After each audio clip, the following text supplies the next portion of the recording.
Football বিশ্বে অর্জন ও দর্শন শাস্ত্র দিয়ে নিজেদের এক অনন্য পর্যায়ে নিয়ে গেছেন আর্জেন্টাইন কোচেরা। যুগে যুগে তাদের হাত ধরে তৈরি হয়েছে অনেক দল, অনেক খেলোয়াড়। এককালে লুইস মেনোত্তি থেকে শুরু করে বর্তমানে সিমিওনে, পচেতিনো, সঙ্গে বিশ্বকাপ জয়ী লিওনেল স্ক্যালোনি সহ সবাই চিনিয়েছে নিজেদের জাত। চলতি কোপা আমেরিকায়ও তার ব্যতিক্রম কিছু হচ্ছে না। কোপা আমেরিকায় আর্জেন্টাইন কোচদের রাজত্ব চলছে বেশ আগে থেকেই।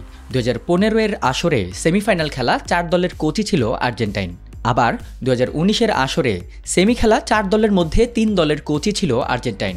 আর এবারের আসরে অংশ নেয়া 16 দলের মধ্যে 7 দলের কোচই আর্জেন্টাইন। এর মধ্যে 4 গ্রুপ চ্যাম্পিয়ন হওয়া 4 দলের কোচ আবার আর্জেন্টাইন। 3 ম্যাচে 3 জয় নিয়ে গ্রুপ এ চ্যাম্পিয়ন হয় আর্জেন্টিনা, যার দায়িত্বে আছেন বরাবরের মতো বিশ্বকাপ জয়ী কোচ লিওনেল স্ক্যালোনি।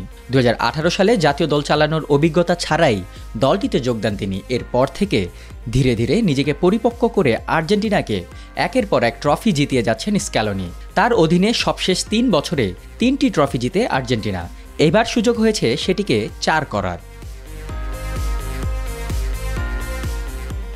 মেক্সিকো ও ইকুয়েডরের গ্রুপে 3 ম্যাচের 3টিতেই জয় নিয়ে গ্রুপ চ্যাম্পিয়ন হয় ফার্নান্দো বাতিস্তার অধীনে থাকা ভেনেজুয়েলা। 2021 সালে ভেনেজুয়েলার আরেক আর্জেন্টাইন কোচ হোসে পেকারম্যানের সহকারী হিসেবে দলটিতে যোগ দেন তিনি। 2023-এ পেকারম্যান সরে গেলে প্রধান কোচ হিসেবে ভেনেজুয়েলার দায়িত্ব নেন বাতিস্তা।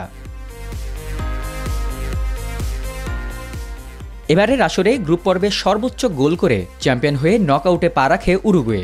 দলটির কোচ হিসেবে আছেন আর্জেন্টাইন কিংবদন্তি মার্সেলো বিয়েলসা, যিনি ফুটবল ইতিহাসে সর্বকালের অন্যতম সেরা প্রভাবশালী কোচ হিসেবে পরিচিত। 1998 থেকে 2004 পর্যন্ত আর্জেন্টিনা জাতীয় দলের কোচও ছিলেন তিনি। কোচিং করিয়েছেন ইউরোপের নামিদামি অনেক ক্লাবকে। 2023-এ উরুগুয়ের ডাগআউট সামলানোর দায়িত্ব পড়ে তার ওপর, এবং সেই কাজটি খুব ভালোই করে যাচ্ছেন বিয়েলসা। গ্রুপ ডিয়ে ব্রাজিলকে হটিয়ে গ্রুপ চ্যাম্পিয়ন হয় কলম্বিয়া। দলটির দায়িত্বে আছেন আরেক আর্জেন্টাইন নেস্টর লরেনজো। 2022-এ দলটির দায়িত্ব নেন তিনি। তখন অনেক সমালোচনারও শিকার হতে হয়েছিল তাকে।